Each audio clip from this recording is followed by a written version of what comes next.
Hello students, in this video we're going to learn class 8 social science, social and political life, that is civics, chapter number 1, the Indian Constitution.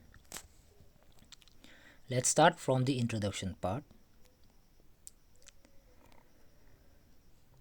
Society has constitutive rules that make it and differentiate it from other kinds of societies.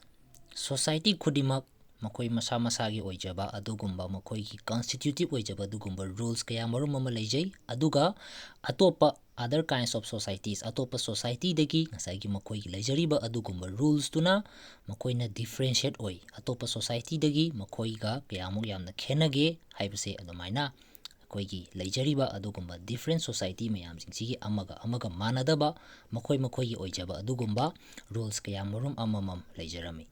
And in large societies in which different communities of people live together, constitutive rules are formulated through consensus, and in modern countries this consensus is available in written form, which we call a constitution. Communities kaya marum mamana punna leiba adugumba achauba society dadi ngasaygi leiriba adugumba makoyna semgadawriba adugumba ngasaygi constitutive rules mayamsingse adugumba makoygi different societies mayamsingsida amadasu kairoidaba mayam punna serve tawminaba yaba adugumba makhalgi constitutive rules makoy semi haibani ko aduga ngasaygi modern countries tadi ngasaygi leiriba adugumba hujiki constitutive rules mayamsingse written form oina makoyna draft oina semdoga thami madubo koina kari kauge haiba matamda constitution haibasini ko koina hujik khangma ngamis.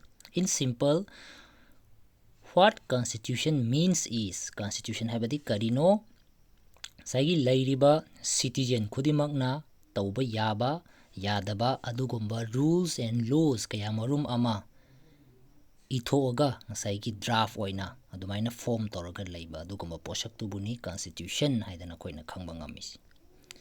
Now come to your first topic. Why does a country need a constitution? Particular country amana constitution si darkar tariba si kari maramgi no haibaduni ekoina masigi topic si discuss tawduise. Now before discussing this particular topic, let us learn something about what the constitution serves us. All democratic countries are likely to have a constitution, but on the other hand, it is not necessary that all countries that have a constitutions are democratic. Democratic countries kudimak makoy constitution amamam loinamak leirambadi yai. Adubu constitution leiba constitution form tawba adugumba countries kudimak democratic oiramgani haibadudi haiba yaroi haiba. Aduna constitution serves several purposes. Aduna constitution na ikoida kariguma purpose kharama na ikoida serve tawbiri ko madu kari no haiba matamda a constitution tell us what the fundamental natures of our society is. Constitution na ikoida kari haibige haiba matamda aikoigi particular society sigi magi fundamental oiba magi nature se karama makhagi nature no haiba se koina constitution na inaba matamda koina khangma ngamgani haiba number 1 point. And number 2 point is a constitution helps serve as a set of rules and principles that all persons in a country can agree upon as the basis of the way in which they want the country to be governed. Praja mayam na pamba saigi karamba makhalgi country ama oigadage haibase masigi adugumba ngasaygi praja mayam na oihaningba adugumba ngasaygi country haiba tare aduna masigumba country ama oinanaba adugumba ngasaygi rules adudigi di principles sigumba mayam jingsisu constitution na ikoida pibirame haibaduni ko masigi point ani sida koina khangma ngamise aduna masigi point ani sini constitution na ikoida serve tawbiriba adugumba purposes kana ba khara hairagati. Now come to 3 significant reasons why we need a constitution. Koina constitution mathau tari basiki reason ahum khaklai madugi reason ahum do kari no haibado hoji koi discuss tawsi. In democratic societies, the constitutions often lays down rules that guard against the misuse of authority by our political leaders.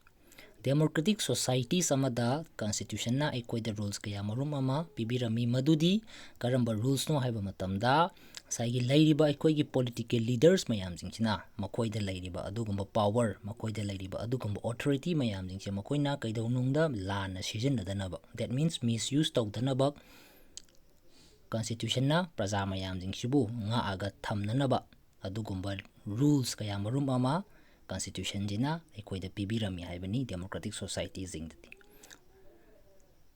haibadi ngasagi lairiba koigi political leaders elected leaders mayam jingchina makoina power paire matagum magi praja mayam jingchida makoina kusirasi tawbodo yadanaba saigi constitution jina adugumba rules kaya marum ama pibirami haibaduni akoina masigi point number 1 sida khangma ngamisi. And then come to point number 2. The constitution ensures that the dominant group does not use its power against less powerful peoples or group. Society the dominant oina lairiba adugumba group sina makoigi adugumba power se makoidegi hanthana less powerful oiba adugumba people natraga adugumba groups of people mayam singsigi mathakta adugumba ngasagi dominant group mayam singsina makoina overpower tawraga makoina namtharaga thamdanaba adugumba rules and laws kaya marumama constitution na citizen mayam singsida provide tawbirami haibuduni koina point number 2 sida khangma ngamdoribase. And then come to point number 3.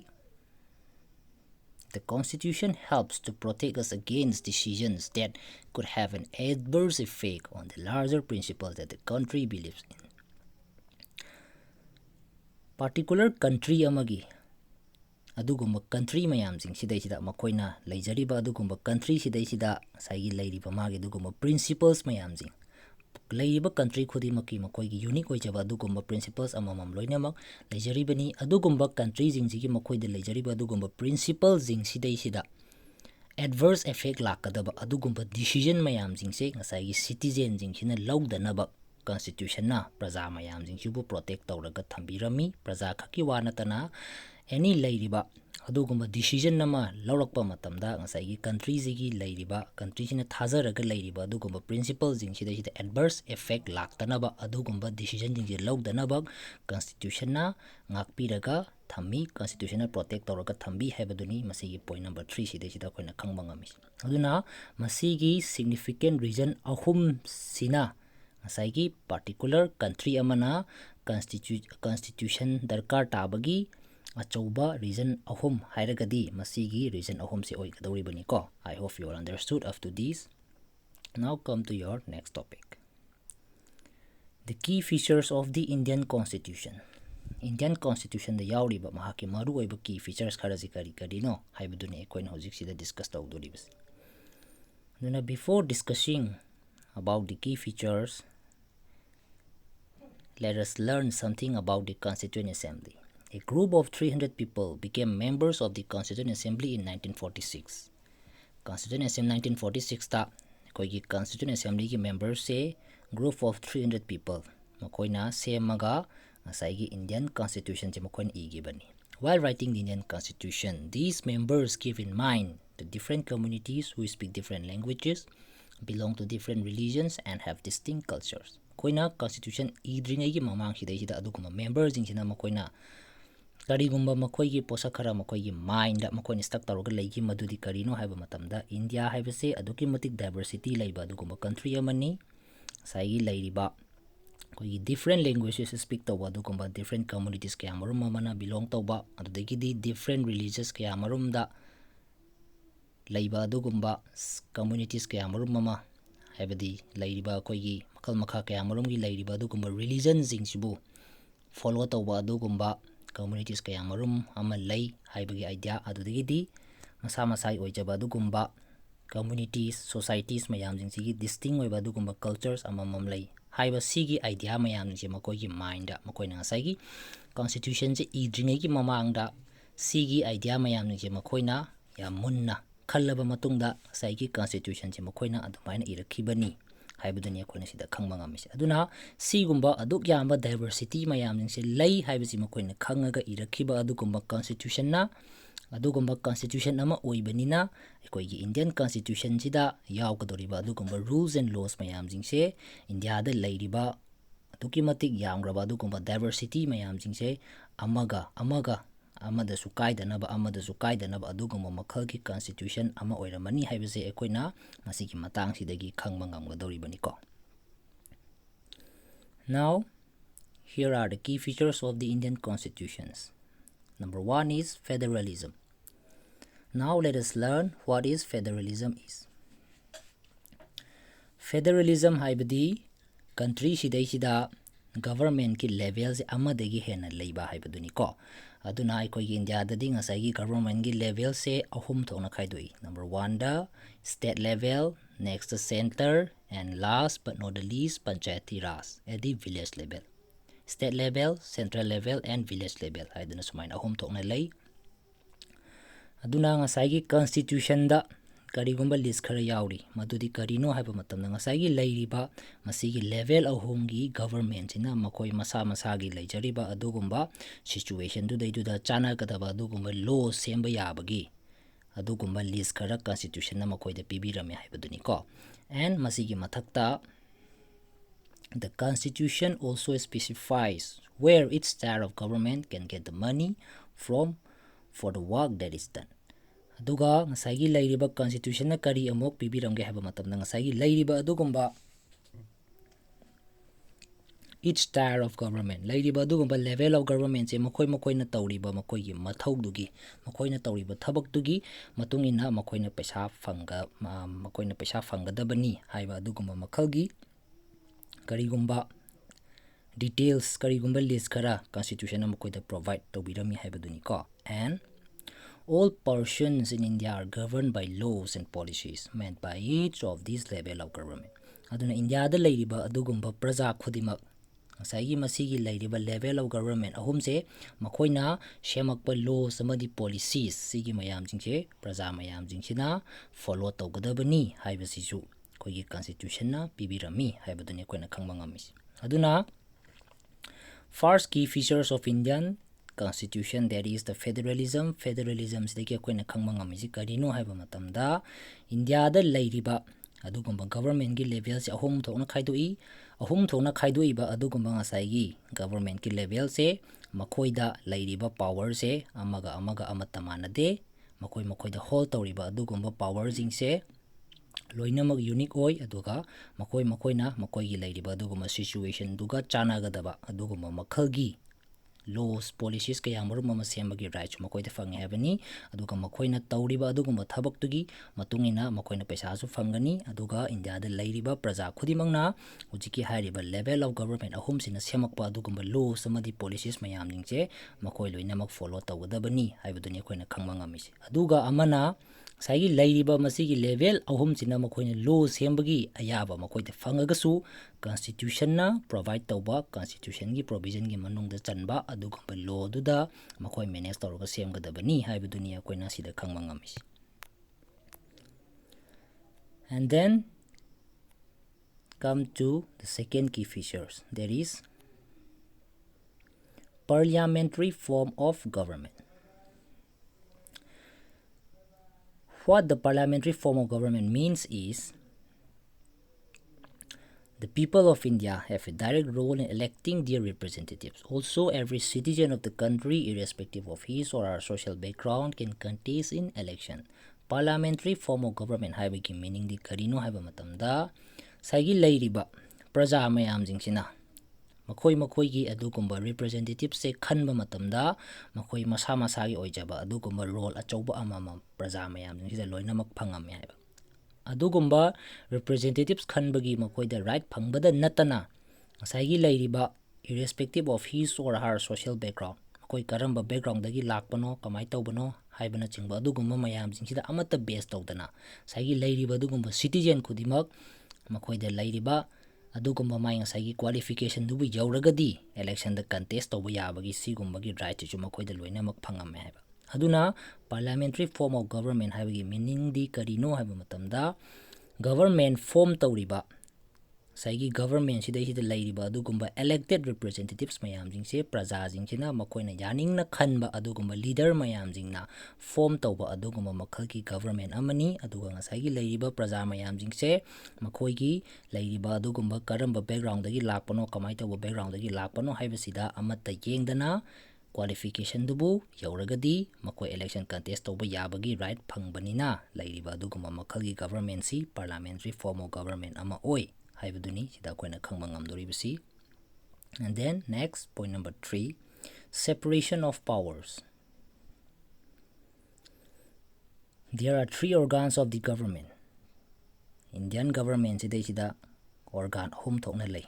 Organ ji karino haba matamda number 1 legislature, number 2 the executive, and number 3 the judiciary. And what legislature means is legislature are those who are elected by the people.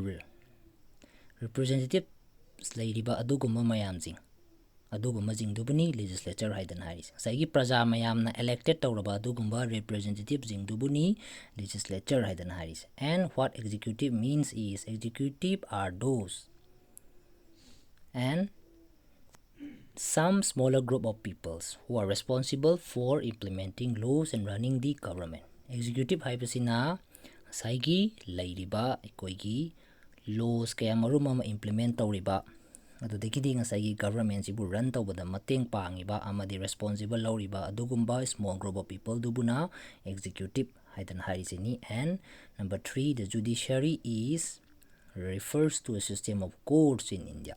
India da lairiba adugumba court ki system jingduna judiciary haidan harisini. Aduna legislature haibasina kanano prajana elected tawriba adugumba representatives jingduni. And executive haibasina saigi adugumba elected representatives mayam jingduna work toba matamda makoina government run toba matamda makoina laws kaya marum mama shemba matamda yam chawna mateng pangiba yamna choba thodang lauriba adugumba smaller group of people dubuna executive haidan harisini. And judiciary haibasina India da lairiba adugumba court ki system jingdubuna judiciary haidan haribasini. And is organ mentioned above act as a check on the other organs of the government. Mathakta mention tawgriba adugumba ngasai organ jingse ama organ amana atopa organ ama saigi government ki lairiba adugumba atopa organ ama jigi mathakta makoina check tawba ngambagi adugumba right to makoida pirame haiba. And this ensures the balance of powers between all 3. Aduna organ amagi mathakta organ amana check tawbagi makoida right pirambasina kari kanaba pige haiba matamda ngasai lairiba adugumba organ ahum sigi marakta makoida pairiba adugumba power se balance oina adumaina thammagi khudong chabado phangami haibaduni akoina masida khangma ngamis. And number 4 key features number 4 is fundamental rights. The constitution guarantees the right of individuals against the state as well as against other individuals. Constitution na saigi lairiba adugumba individuals khudimaki makoida right khara makoida guarantees tawrami kana gi against the lepangambagi state amadi atop individual jingji against the lepangamnanaba adugumba rights khara constitution na pibirami. Aduda natana it also guarantees the rights of minorities against the majority. Majority jingji against the lepangamnanaba minorities jingji makoigi right kaya marum amasu makoina pibirami haibudani ko. Now the fundamental right in Indian constitutions include Indian constitution da lairiba aduguma fundamental rights sida yauriba right jingji kari no haibaduni sida lakadose. Number 1 right to equality, right to freedom, right against exploitation, right to freedom of religion, cultural and educational rights, and last right to constitutional remedies. Masigi right taruk se Indian constitution na pibiramba aduguma fundamental rights sida yaurami haibaduni koina khangma ngamishi. And fundamental rights have two full objectives. Fundamental rights is the objective anikak lay madudi kai no. Every citizen must be in a position to claim fundamental rights. India da lairiba citizen kudimak masa masagi oijaba adugumba fundamental right claim tawba yananaba claim tawba ngambagi adugumba position amamamda thamba haibase makoigi hanba objectives ni fundamental rights ki. And number 2 point is fundamental rights must be binding upon every authority that has got the power to make laws. Laws sembagi power pairiba laws sembangamba laws pu semdokpa ngambagi power pairiba adugumba authority mayam jingsina makoigi kusirasi tawba lairiba adugumba citizens adugumba particular group of society natraga adugumba particular group of people jingsigi mathakta makoina ngasai law sembangamba law bu semdokpa ngamba ꯑꯗꯨꯒꯨꯝꯕꯒꯤ authority ꯑꯗꯨꯒꯨꯝꯕꯒꯤ power ꯄꯥꯏꯔꯤꯕ ꯑꯗꯨꯒꯨꯝꯕ authority ꯃꯌꯥꯝꯁꯤꯡꯁꯤꯅ ꯃꯈꯣꯏꯅ ꯂꯩꯔꯤꯕ ꯁꯤꯇꯤꯖꯦꯟꯁꯤꯡꯁꯤꯒꯤ ꯃꯊꯛꯇ ꯃꯈꯣꯏꯅ ꯑꯄꯥꯝꯕ ꯑꯅꯤꯡꯕ ꯑꯄꯥꯝꯕ ꯑꯗꯨꯒꯨꯝꯕ ꯃꯈꯣꯏꯅ ꯇꯧꯒꯦ ꯍꯥꯏꯕ ꯃꯇꯝꯗ ꯃꯈꯣꯏꯗ ꯇꯧꯍꯟꯗꯕ ꯃꯈꯣꯏꯗ ꯀꯔꯤꯒꯨꯝꯕ ꯈꯔ ꯕꯥꯏꯟ ꯇꯧꯁꯜꯂꯒ ꯊꯝꯕ ꯑꯗꯨꯒꯨꯝꯕꯒꯤ ꯔꯥꯏꯠ ꯈꯔ ꯐꯟꯗꯥꯃꯦꯟꯇꯦꯜ ꯔꯥꯏꯠꯁꯤꯅ ꯁꯤꯇꯤꯖꯦꯟꯁꯤꯡꯁꯤꯗꯩꯁꯤꯗ ꯄꯤꯕꯤꯔꯝꯃꯤ ꯍꯥꯏꯕꯗꯨꯅꯤ ꯍꯥꯏꯕꯗꯤ ꯂꯣ ꯁꯤꯗꯩꯁꯤꯗ ꯁꯦꯝꯗꯣꯛꯄ ꯉꯝꯕ ꯂꯣ ꯁꯦꯝꯕ ꯉꯝꯕ ꯑꯗꯨꯒꯨꯝꯕꯒꯤ ꯄꯥꯋꯔ ꯄꯥꯏꯔꯤꯕ ꯑꯗꯨꯒꯨꯝꯕ ꯑꯣꯊꯣꯔꯤꯇꯤ ꯃꯌꯥꯝꯁꯤꯡꯁꯤꯅ ꯃꯈꯣꯏꯒꯤ ꯑꯅꯤꯡꯕ ꯑꯄꯥꯝꯕ ꯄ꯭ꯔꯖꯥꯁꯤꯡꯁꯤꯒꯤ ꯃꯊꯛꯇ ꯃꯈꯣꯏꯅ ꯇꯧꯕꯁꯦ ꯃꯁꯤꯒꯤ ꯑꯅꯤꯡꯕ ꯑꯄꯥꯝꯕꯁꯦ ꯇꯧꯕ ꯉꯝꯗꯅꯕ ꯉꯁꯥꯏꯒꯤ ꯐꯟꯗꯥꯃꯦꯟꯇꯦꯜ ꯔꯥꯏꯠꯁꯤꯅ ꯀꯔꯤꯒꯨꯝꯕ ꯃꯈꯣꯏꯒꯤ ꯃꯊꯛꯇ ꯈꯔ ꯕꯥꯏꯟ ꯇꯧꯔꯒ ꯑꯗꯨꯒꯨꯝꯕ ꯃꯈꯣꯏꯅ ꯑꯣꯚꯔ ꯄꯥꯋꯔ ꯁꯤꯖꯤꯟꯅꯕꯁꯦ ꯃꯁꯤ ꯁꯤꯖꯤꯟꯅꯕ ꯉꯝꯗꯅꯕ ꯉꯁꯥꯏꯒꯤ ꯐꯟꯗꯥꯃꯦꯟꯇꯦꯜ ꯔꯥꯏꯠꯁꯤꯅ ꯁꯤꯇꯤꯖꯦꯟ ꯃꯌꯥꯝꯁꯤꯡꯒꯤ ꯀꯔꯤꯒꯨꯝꯕ ꯔꯥꯏꯠ ꯈꯔ ꯄ꯭ꯔꯖꯥ ꯃꯌꯥꯝꯁꯤꯡꯁꯤꯗ ꯄꯤꯕꯤꯔꯝꯃꯤ ꯍꯥꯏꯕꯗꯨꯅꯤ ꯑꯩꯈꯣꯏꯅ ꯁꯤꯗ ꯈꯪꯕ ꯉꯝꯃꯤꯁꯦ ꯑꯗꯨꯅ ꯐꯟꯗꯥꯃꯦꯟꯇꯦꯜ ꯔꯥꯏꯠꯁꯀꯤ ꯌꯥꯝꯅ ꯏꯝꯄꯣꯔꯇꯦꯟ ꯑꯣꯏꯕ ꯑꯣꯕꯖꯦꯛꯇꯤꯚꯁ ꯑꯅꯤꯈꯛ ꯍꯥꯏꯔꯒꯗꯤ ꯃꯁꯤꯒꯤ ꯄꯣꯏꯟ ꯑꯅꯤꯁꯤꯅꯤ ꯑꯩꯈꯣꯏꯅ ꯏꯝꯄꯣꯔꯇꯦꯟ ꯑꯣꯏꯅ ꯌꯦꯡꯁꯤꯟꯒꯗꯕꯁꯤ and apart from the fundamental rights, the Constitution has also a section called Directive Principles of State Policy. Fundamental rights ki mathakta fundamental rights khak natana Constitution na ikhoida Directive Principles of State Policy haidana amasu mana koigi praja mayamsingsida amasu pibiramiko aduna Constitution na ikhoida fundamental rights ki mathakta Directive Principles of State Policy haidana amasu प्रजा मयामसिंगसिदा पिबिरमी मदुना करिनो हाइबा मतमदा which ensure greater social and economic reforms. Directive Principles of State Policy na mainly focus torisi kaino haइबा मतमदा social amadi economic reform tawbada and serve as a guide to the independent Indian state to institute laws and policies. Sagi lairiba adugumba independent Indian state jing sidai मखोई ओइजबा अदुगुम्बा laws अमदि policies सिगुम्बा मयामनि सेम्बा मतमदा guide ओइननबा अदुगुम्बगी मतेंग कया मरुमसु directive principles of state policy सिना पिबिरमी हाइबदुनि अखोइना खंबा ngamiसे अदुना कॉन्स्टिट्यूशन ना लैरिबा प्रजा मयामसिंगसिदा फंडामेंटल राइट्स खक्तंग नतना directive principles of state policy हाइबसिजु कॉन्स्टिट्यूशन ना प्रजा मयामगी खल्लगा प्रजा मयामसिंगसिदैसिदा प्रजा मयामसिंगसिना particular country sidayida makoina leiba matamda makoina apamba adugumba country ama oinanaba honarakpa matamda constitution jina fundamental rights khaktang natana directive principles of state policy jisu praja mayamjing siki kana naba karigumba khara tawba ngami haibaduni ekoina sida khangba ngami and point number 5 is secularism. A secular state is one in which the state does not officially promote any one religion as the state religion. Secularism haibasina ekoida kari kanaba amadi praja mayamgi damakta kari pibiramge haiba matamda sagi secular state haibasidi karamba makhagi state no haiba matamda religion ama khaktangda state sidai chatnagadaba adugumba religion ama khaktangni haidana officially oina promote tawba nataba lairiba adugumba state sidai lairiba adugumba religion khudimak makoina lairiba khogi citizen mayamjing sina makoina chatningba adugumba religion chatpagi ayaba pibudubuni secular state haidana harise aduna secular state abadi karama makhalgi state no haiba matamda religion amatada officially oina state ki religion particular state amada chatnagadaba religion je masigi religion si oina chatnagadabani haidana lathokpadu nataba